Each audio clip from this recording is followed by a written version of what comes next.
If you would, turn in your Bibles to Philippians chapter 4. I'm sure some of you all were thinking, I don't know if we're ever going to make it here, but we have. But we're starting in verse 2 because I wanted to add verse 1 to last week's, because it's kind of that wherefore of verse 1 really means that it is something that's more connected to the previous, and here we begin to break to kind of the closing discussion of Paul's letter as he kind of does a bit of a wrap up. So in verses 2 and 3, Paul in his letter says, I entreat Euodia and I entreat Syntyche to agree in the Lord. Yes, I ask you also, true companion, help these women who have labored side by side with me in the gospel, together with Clement and the rest of my fellow workers whose names are in the book of life. So in my mind, this is how this plays out. Everyone in Philippi is excited, or the Christians in Philippi are excited. Epaphroditus has brought a letter. Everyone is excited, wants to know how Paul is doing, gets together. They've listened to the letter, heard all of what it has to offer, these in-depth ideas of unity and fending off Judaizers and all of this. And then Euodia and Syntyche get called out by name. That would be absolutely mortifying. So, and I don't know, maybe they even kind of hoped Paul would address it. I'm not sure, but I can't imagine having this letter and then suddenly, getting called out at the end, and not in a good way of like, thank you for all your work or thank you for what's going on. Well, I mean, he does do that to an extent, says that they're fellow laborers, but like, agree. So, they are people who have been in the church and they're women of good rapport, but they've disturbed the peace and harmony of the church. They'd assisted in some way, but whatever has happened between them has reached the point of renown that he says, you need to go ahead and agree in the Lord. So I've got some silly opening questions.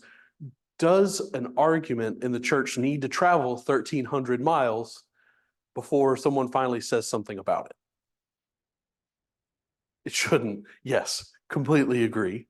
Because ideally, nothing should have to get that far, and especially word of mouth wise, because it's not like someone sent. So it's not like someone texted Paul and was like, "Hey, this is going on," but.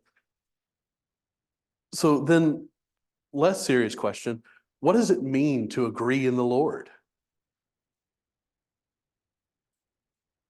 Okay, well, great. I'm glad somebody asked it.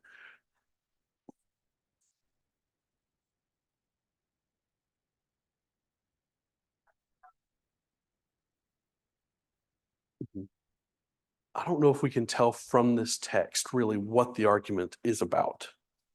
I think Paul takes a very tactful approach to say, agree in the Lord, that there is a way to come to an agreement on this where God is the focus.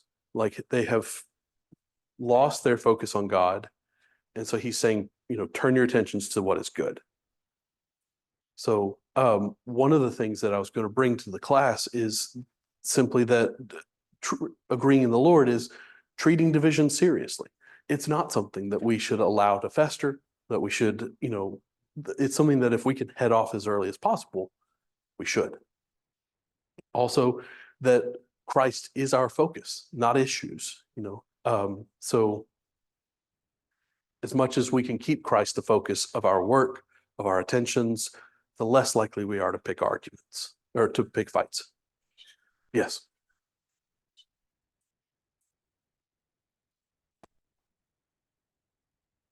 Mm-hmm.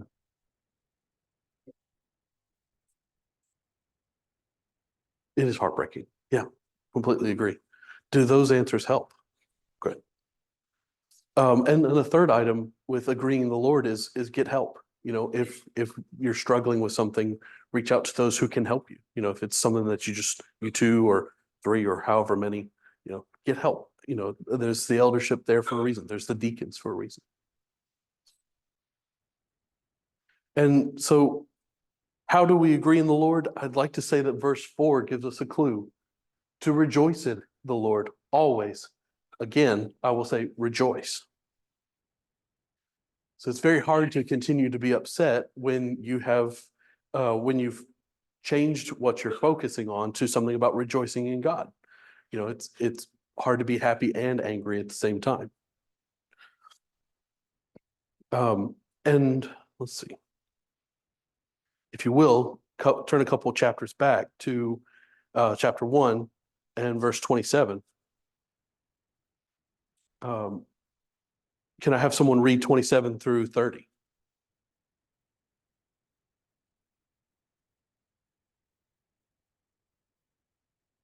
Conduct yourself in a manner worthy of the gospel of Christ, so that whether I come and see you or remain absent, I will hear of you that you're standing firm in one spirit, with one mind, striving together for the faith of God. In no way alarming your opponents, which is a sign of disruption for them, but salvation for you, and that too from God. For to you it has been granted from Christ, not only to believe in him, but also suffer for his sake, experiencing the same conflict which you saw in me, now here to be.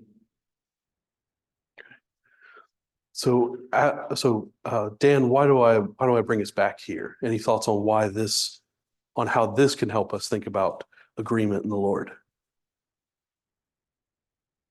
Well, he's going to mention again in chapter 2 and verse 2. Okay. He mentions these three things: being of the same mind, same love, united in spirit. Mhm. Three things that are going to keep us together. Yeah, by being united in love, spirit, and having the same mind, we really don't have the chance to be divided against each other. If we're achieving that unity, striving for it, then, it's very hard to start letting things creep in. So I appreciate that, both the reading and the answer.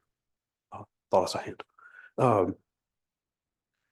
So what is, and not to retread on stuff we've already talked about weeks back, but what is that agreement, that unity lead to? Just to recap, real quickly on chapter 1.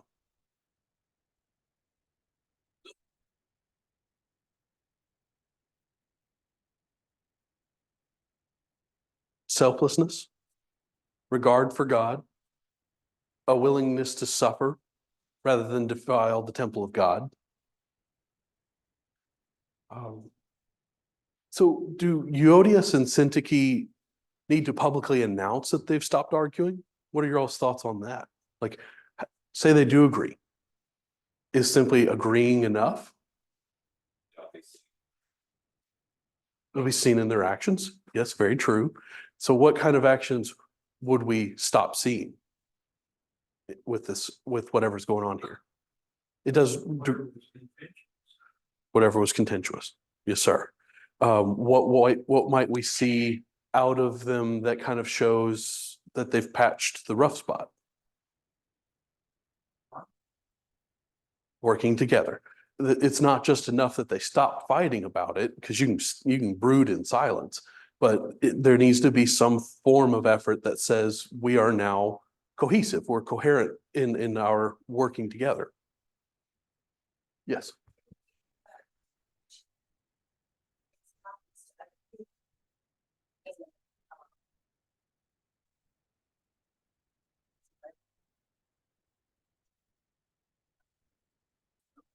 Mhm.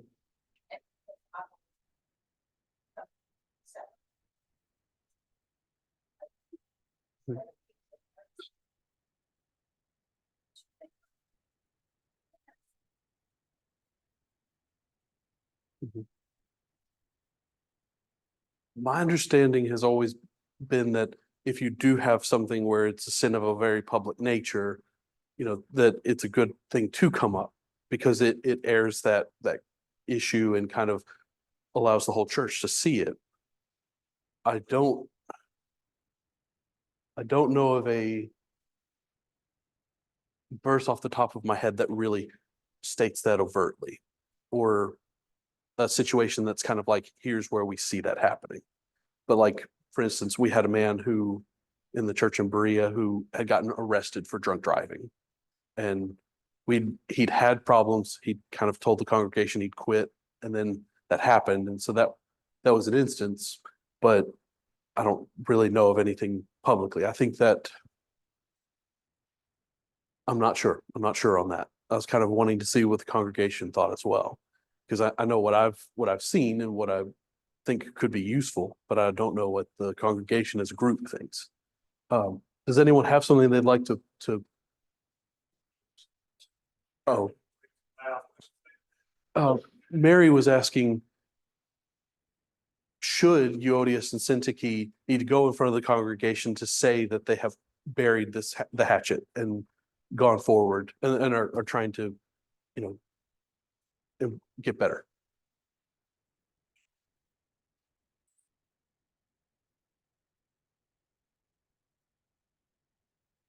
I think that, a general thing that we always want to avoid is we want to avoid anything that's going to bring reproach upon the church. And when people see individuals in the church not behaving like Christians, it hurts the reputation of the church. So I think it probably depends on, there's probably not 100% catch all, because it kind of depends on the situation. But anytime there's a situation where you see that the reputation of the church is being harmed, or that there's some misunderstanding which is having a negative impact, you want to do whatever it takes to clear up the misunderstanding. And if that means you're going to stand in the congregation and explain things, then you would stand for the congregation and you would say this. If that means you're going to go to somebody's house and knock on their door and say, we know that you heard this and we're here to clear it up. I think you look at whatever situation you're in and say, is there a reputation problem here, and how do we clean it up? And as Christians, you'll be willing to do whatever it takes to make that right, even though it might not be a specific thing that you can list what you do in every single situation. Whatever needs to be done, you do. Yeah, I think that's a perfect decision tree for that. Has it caused embarrassment for the church? Has it become public, outside, not even just the church itself, but publicly? At that point, it's time to do something probably more than just let it go quietly, because now it's gotten further and farther afield. But to your other point, I think it's also, in the absence of a scripture that says you must do this, there is a bit of a tailoring that has to do with that situation. It's not a one size fits all, a silver bullet. There is a bit of there's some decision making that can be done there. So yeah, I agree. And decision making can be intimidating. Sometimes people say, just tell me what to do.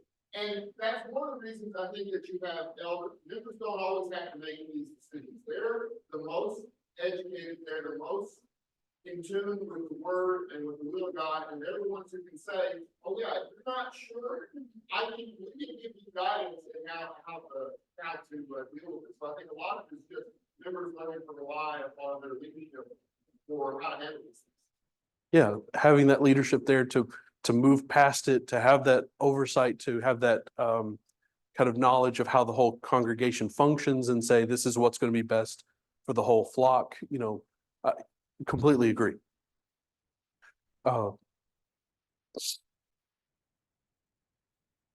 Do they need to say that just for the sake of peace they've agreed with each other, or does it really need to be that they have completely resolved this issue?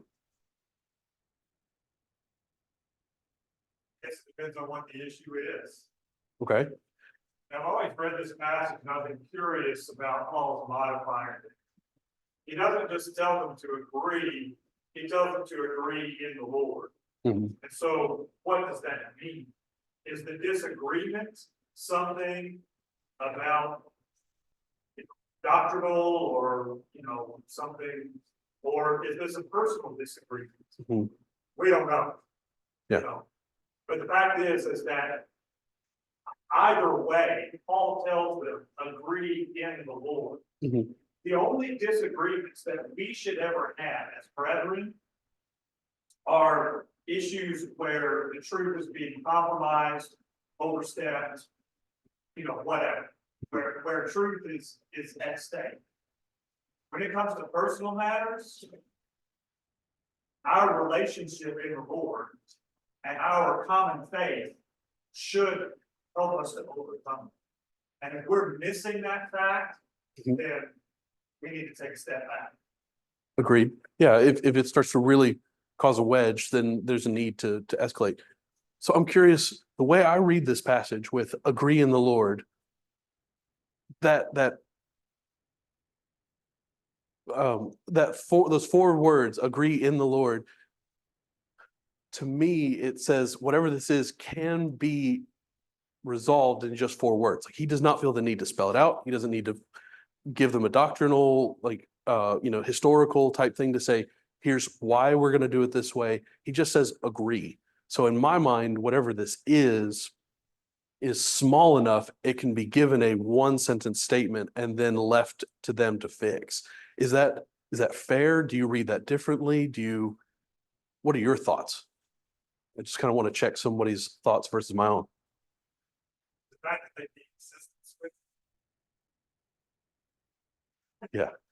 It's enough to call them out by name, but not enough to spend time on it. So it's a weird, yeah. I mean, it seems like this is something that is or could become a threat to the church. Mhm. If Paul is calling these people out by name, as you said, over, hundreds of miles, then this has gotten to a point where it needs to be called out. This is no longer just a squabble between two people or, some minor, and so, this potentially poses a threat to everything that Paul has already told. Mhm. So, again, we don't know what it is. We don't know, the nature of it, but it does seem like it's gotten to a point where it could be harmful. Yeah, I agree. Like it, Mike. So if you look at verse 2, he says, I heard Euodia and Syntyche. But then verse 3, he says, I ask you to help these women who shared in my struggle, which you call God. So it seems like there's an emphasis here, really, specifically in the work of the gospel, preaching the gospel. Mhm. And so maybe this, whatever's going on with them, has specifically in his how they help Paul. And so that makes sense. It does. I was reading about this because I wanted to know because Paul changes here. He goes from talking about them to, yes, I ask also you, true companion. And I have reason to think that this is an aside to Epaphroditus as he reads the letter that's kind of extolling him, like looping him into this, like I'm going to attach you personally to what's going on here. I don't have anything to really support that other than just the kind of brief aside nature of it, and he is the bearer of the letter. But because the Greek here is singular, that I entreat you instead of it being like a group, and indirect you is a specific single person. So it's either addressing it's either someone specific that's in the group and they know who they are, or I think it's more likely it's Epaphroditus. But does that kind of, what do you think about that? It seems like an emphasis put on they've shared in the struggle. So they're fellowshipping with Paul in his word, Mhm. but they're somehow not fellowshipping or in harmony with one another. Mhm. Does that make sense? Yes, sorry, I'm worried about the wrong part of this. Gotcha. All Christ. Right. Now that should spill over to, we're going to be in harmony with one another in the cause of Christ, and we're not going to worry about some of these personal things, I would assume. But Mhm. I feel like there's something to do there with that struggle, that work that's going on. Yeah. Because they've shared. I can certainly see that. Yes, Brett. To me, the fact that they're both Mhm. telling me that neither one of them is in the wrong. Okay. One of them's something doctrine, and they're arguing over it. One of them is right, which one you call both. So the fact that they're both named and they need to come together and agree on it. Mhm. It seems something that they can, potentially even agree with this, you know. Okay. Yeah, I see your point. You know, it's not like he's like Euodia agree with Syntyche or the reverse. He's saying, I'm calling out both of you because neither one of you is in the right in this position. You know, whatever is going on here, they're both equally culpable. So yeah, I agree with you. And what was your last thing you said there? Because I wanted to use that to get back to the question. Sorry. Agree to disagree. I think Seem to me to go together, because I agree with what was said about, if one of them was, if it was a doctrinal issue, we would say the one that's wrong needs to agree with the one that's right. But also the fact that, as Mike pointed out, the very next comment is talking about how their fellow workers, you know, it doesn't really seem like there's any specific doctrinal matter he's rebuking them for. It's not like one of you believes the wrong thing. It's not even that both of you believe the wrong thing. You're both fellow workers. You've been doing all this great work for the church. Why can you not get along? Mhm. And do you think perhaps Paul's even using the fact that they have that history of someone who has worked side by side with him to kind of harken back to who they were as a way of saying, like, don't keep squabbling or don't keep squabbling with each other. Like, think of who you used to be, and you can get right back to that if you just want that. I think that he does that for a purpose. I think he's trying to say, you've been united, there's a way to get back to it. So I'm getting a head nod from you, so I'm just going to assume that you agree. Um,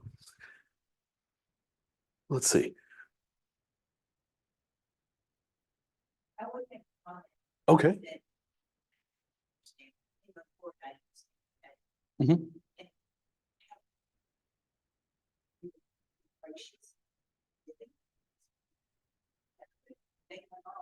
Mhm. Okay, I like that. Agreeing in the Lord can also be a way of saying, not just he's your unifier, but also let's look at the character of God, forgiving, merciful, and bringing to the fact or bringing to the table that that's how they need to be with each other. I think that's fantastic because I hadn't considered that when writing this. Thank you. Perfect. So, thought on this idea of agreement in the Lord and calling on someone using something that's a message that's simple of just agree in the Lord. How do we use this kind of thing today objectively? How do we use this? How could we use this today? And then also, how do we avoid just using this as a club to say, you just need to see it my way? Getting some giggles. I wonder if it's good for us to be able to step back and realize where we could go astray and possibly have in the past. Mhm. When my viewpoint on something is challenged, am I viewing that as a personal attack? Or am I viewing that in the light of, we're obviously on different wavelengths, let's get together, let's study this. Let's calmly and reasonably come to a conclusion on it.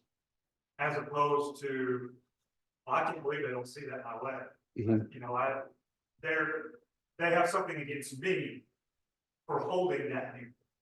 Mhm. And that's a completely wrong way to come about it, because situations then devolve into personal attacks and to, unhelpful comments and things like that. Unfortunately, human nature, even within the church, especially within the church, sometimes causes us to go to that end. And when we get there, the in the Lord part goes completely away. Yeah. If we are not able to maintain that objectivity of we need to find an answer and it's not a personal attack, we then open ourselves up to not even be able to solve it at all. Yes, sir. Agreed. Eddie, you had your.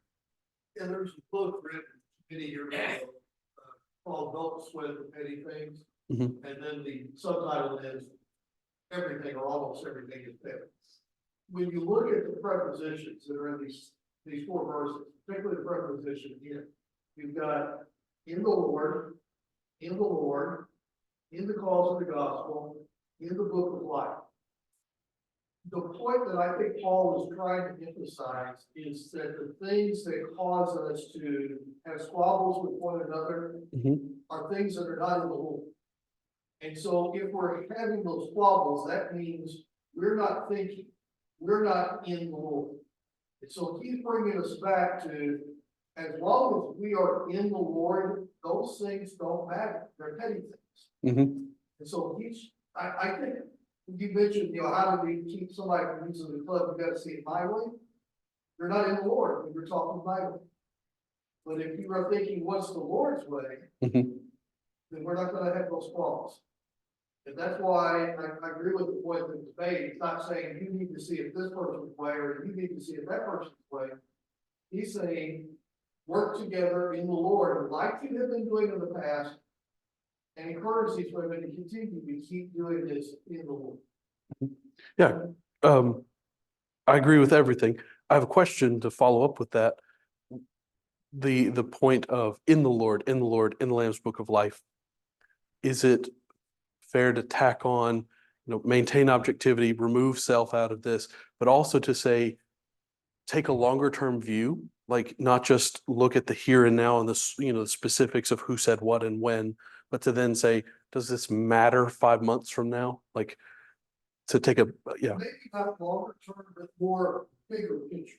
Okay. Whether it's today or whether it's a year from now, I don't think that's going to make any difference as much as it is, what is the big picture right now?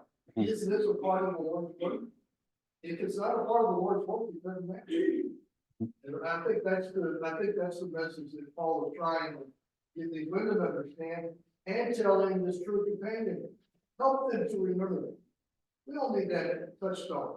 Kind of bring us back, and sometimes it helps somebody else to say, hey, is that really all that important? Is that part of the Lord? Yeah, absolutely. So asking, does this really fit into the Lord's plan and the Lord's work and service? So yeah, thank you. I like that. Talking about a lot of things being small or petty doesn't matter. We remember other people saying, you're not for me, you're against me. But then in Mark 9, he says that he who is not against us is on our side. So that's when you reverse it like that, it becomes much more conciliatory. Someone who is not against God is on God's side. And so if you have someone you have some conflict with like these two women, do you really believe that this other fellow worker is become against God? And if the answer is no, she's not against God, then she's for God. It's like not this middle category. You sort of put somebody and say, well, you're not really against the work, but you're not really for it either. There's more time. You can't. If that person hasn't done something that causes you to say no, you have turned your back on God, then that person is still fighting for God. Yeah, when you put it like that, using Mark 9, that really does change the Venn diagram of this. So, the sphere of where we have overlap is considerably bigger than, like a 50-50. So yeah, that's a great way to look at that. Have they really gone against God, or is it just that they might be a little bit against you, and realizing that even though you have a disagreement and are, you're still on the same side. Yeah. Thank you for that. Any other thoughts? Yes, sorry. No. One question. Right now, we do need to ask the question, how can we prevent getting to this point? But also, and I think maybe it's happening here, when we have gotten to that point, how do we get back?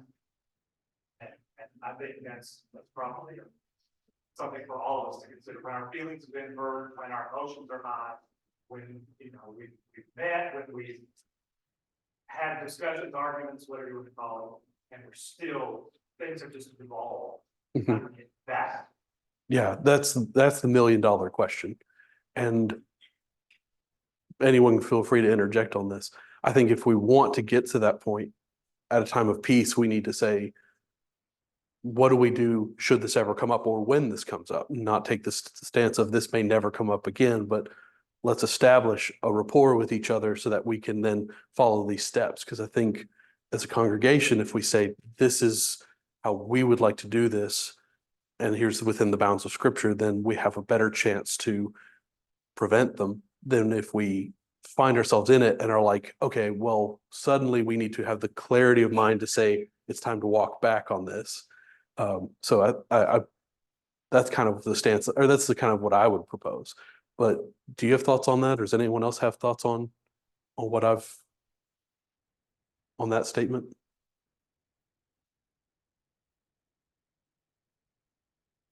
Want to emphasize, and I think that's a very important point, because just from the history that I've had, you know, and seeing a church basically split and probably half of the world leaving, when it happened, from my perspective, it happened very suddenly, you know, one Sunday morning, just like a nuclear bomb got dropped. But in the aftermath of that, as you were kind of piecing it together and find out, you were like, wait a minute, how long have these conflicts that I was not aware of been going on? Mhm. And so you can say, well, you know, this is a question for the future, but you don't really know that necessarily when you're in a church. You don't know what things are already festering.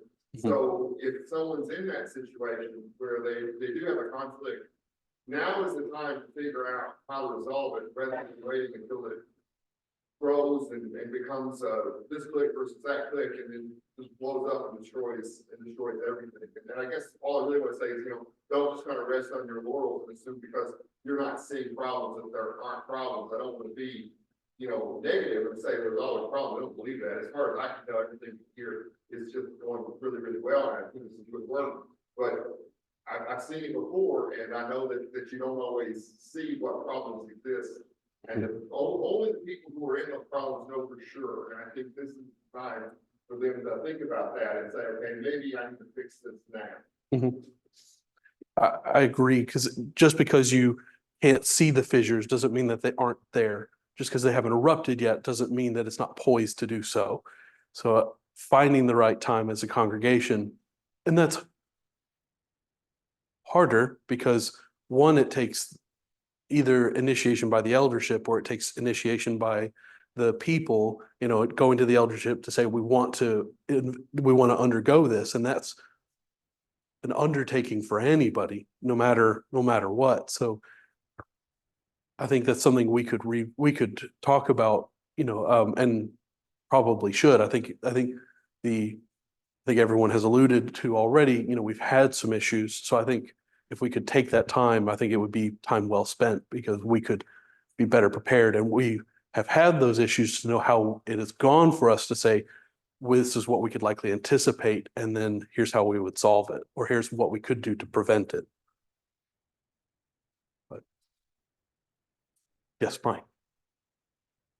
I think a lot of it may seem like an oversimplistic view, but we've got, every individual has got to recognize that none of this is about us. And we have to look at it as being in the cause of Christ. Mhm. And so, like when the scenario Adam was asking about, we all have to get to that point. And if we can get to that point, it's not about us, it's about Christ, then we can be in line. And we have to try to approach that and start there. Mhm. Yeah, agreed. Starting in Christ is one of the greatest filters that we can have to avoid future arguments. Yeah. We like to put ourselves, we want to make it about us Mhm. and not about Christ. So that's where the friction starts. Yeah. I get upset about something. When we start putting ourselves in front of Christ. Yeah, agreed. Mike, you had a comment, or Carla? Told us previously in the letter how to avoid these things. Mhm. I mean, if you look, like Dan already mentioned, it's 2, and verse 3 there, do nothing from selfish ambition or conceit, but in humility count others more significant than yourselves. And those following verses just flesh it out even more. I mean, if we find ourselves in that situation, if we just go back and read what he's already told us earlier in the letter, I think could head off so many of those problems. Question for you. Do you think that Paul writes that in chapter 2 to kind of prime it to say, and now Euodias and Syntyche? Yeah, I think so too. I think that's quite likely. Well, I wonder if that's, we keep kind of getting back to this, but, you know, when David was here last week, I think somebody asked him what was one of the main issues solved in the church, and he said biblical illiteracy. I may take that a little bit further, I don't know, but if we're studying together and we're working together to carry out what we're studying, then when an issue like this arises, it makes it, I feel, much easier for us to, you know, it greases those wheels that are in such friction. Because then we can go back to what we mutually shared when we studied and when we learned and when we grew, and we can build from there. We can get back to a point, you know, we can reference a point of unity to get us to a place of unity. I agree that effective study of the scriptures can really help be the panacea to a lot of problems. And I think what Paul is going to suggest in verse 8 is also going to be really beneficial.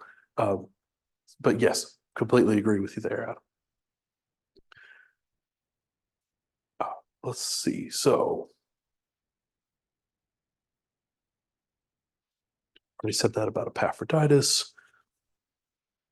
So in verses, could I have someone read verses 4 through 7, please? Thank you all for the discussion prior to this, but could I have someone read verses 4 through 7?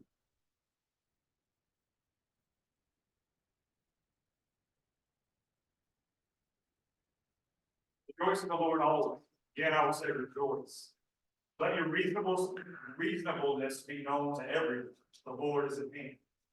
Do not be anxious about anything, but in everything by prayer and supplication with thanksgiving. Let your requests be made known to God. And the peace of God, which surpasses all understanding, will guard your hearts and your minds in Christ Jesus. Okay. Thank you, Adam. So if we take this to heart, and if we assume that these are connected, Paul's then saying, rejoice in the Lord as a continuation of the idea of here's what you do to agree in the Lord. If we're rejoicing in him, if we're, leaning on God, thinking, knowing that we don't have to be anxious for anything, that the Lord is at hand, that we can turn everything to him, and we're thankful for what we do receive from the Lord, do we have time for interpersonal turmoil? Or intrapersonal, sorry, wrong vowel. Yeah, that was a loaded question, sorry.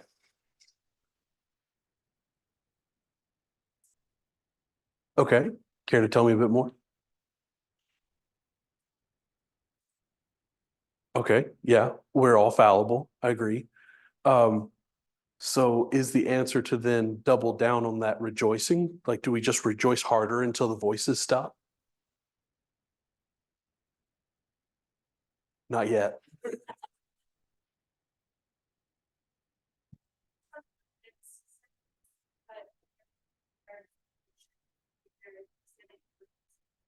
It's the constant state of being in prayer, the constant communication with God that helps you find and peace. Because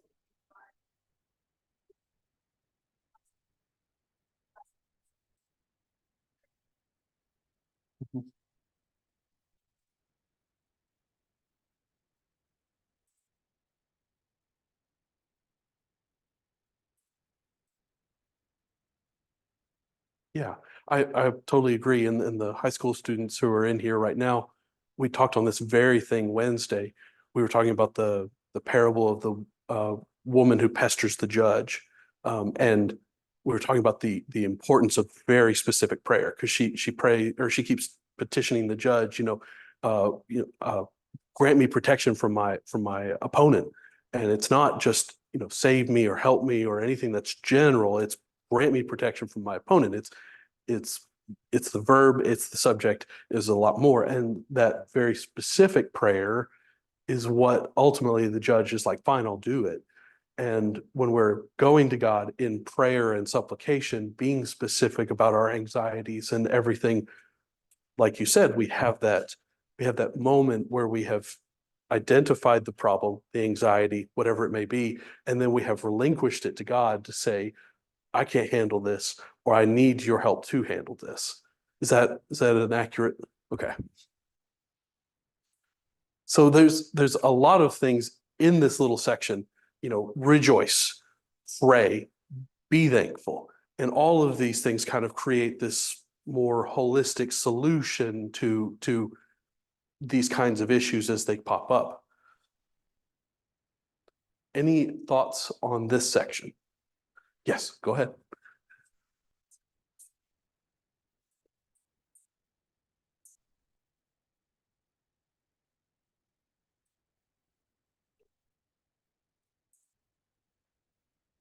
Mhm. Yeah, it's still outside the gates. It's still trying to get in, and this is going to guard you. And unfortunately, we're the ones that let it in sometimes. So we're kind of undoing ourselves, or at least in some instances, maybe not always. But you mentioned a kind of a caveat there, and I also want to draw out a caveat. The peace of God, which surpasses all understanding, will guard your hearts and your minds in Christ Jesus. That ending clause there is something I find very interesting, because that peace, all of this, is contingent on your faith in Christ. It's not that you just get this. It's not granted, it's not 100%. You have passed the test and now here it is for all eternity. It is through Christ. He's, the facilitator of it to you. And it's all about,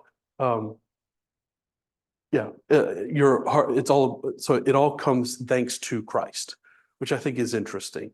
And it also necessitates that our focus always be on Christ and the Lord, because that's where all the good things come from. Let's see, I had a good thought here. No, you haven't said it. If you would turn in your Bibles to John chapter 14, I wanted to bring this verse out for our benefit. John chapter 14 and verse 27. Peace I leave with you, my peace I give unto you, not as the world giveth, give I unto you, or not as the peace the world giveth, give I unto you. Let not your heart be troubled, neither let it be afraid.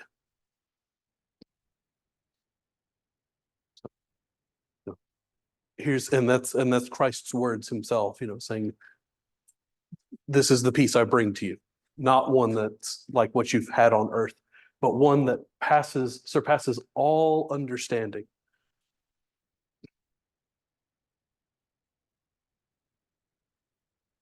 So in verses 8 and 9, we read, finally, brothers, whatever is true, whatever is honorable, whatever is just, pure, whatever is lovely, commendable, if there is any excellence, if there's anything worthy of praise, think about these things. What you have learned and received and heard and seen in me, practice these things, and the God of peace will be with you.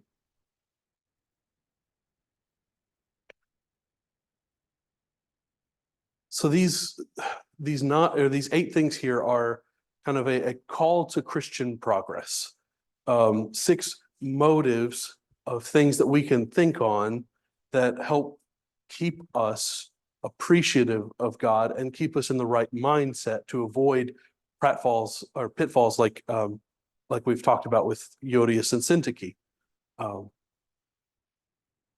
something to be true, it's got to be checked against something.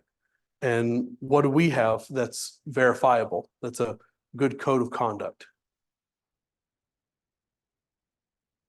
Scriptures. John 17:17, the word of God is the standard of truth. Whatever is honorable, I'd like to assert that this is not just honorable in the sight of God, but also man. This is whatever is honorable And a lot of things that man sees as honorable are given from Scripture. So by doing so, we kind of maintain a professionalism about how we do things. Justice maintains those right relations between men. It holds balance. It balances conflicting interests. There's no degrees of justice. There's just or unjust. Pure is chastity, self-control, straightforwardness, a life free of defilement. Lovely, a kindness of character. Commendable, well-spoken of men, having a good name, essential, worthiness. Excellence, something that's virtuous or valorous, worthy of praise, something that deserves commendation for what it is. So there's a lot that we can do here, and this is all just kind of shuffled in right at the end, which kills me because I really want Paul to explain more of this, because I think there's a lot to be had here, but he just kind of gives us the list and is like, yeah, do it. Think on this. So I'm going to do this, and if you'd like to do it with me, I'd love to talk with you about it next week. But I'm going to take 5 minutes each day to think about all 8 of these things, to try to think about whatever is true. And for me, I'm going to focus on what those topics are to kind of flesh out what I can be thinking on for my benefit as I move forward with this. But you could find relevant scriptures for it. You could use them as a filter as you go about your day. You could, think about what those words specifically mean and try to define them more completely. And so, whatever works for you. If this interests you, please feel free. I'm going to try it myself.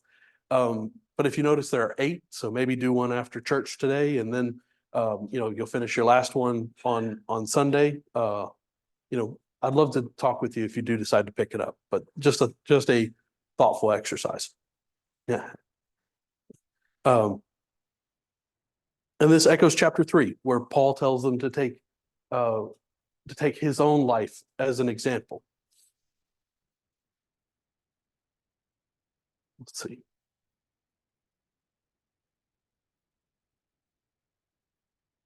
I think that's probably a good place to start to stop. We'll start next week in verse 10, and we will probably finish the chapter. I thank you all for everything. Wonderful discussion. I think we've got 1 minute before the bell goes off.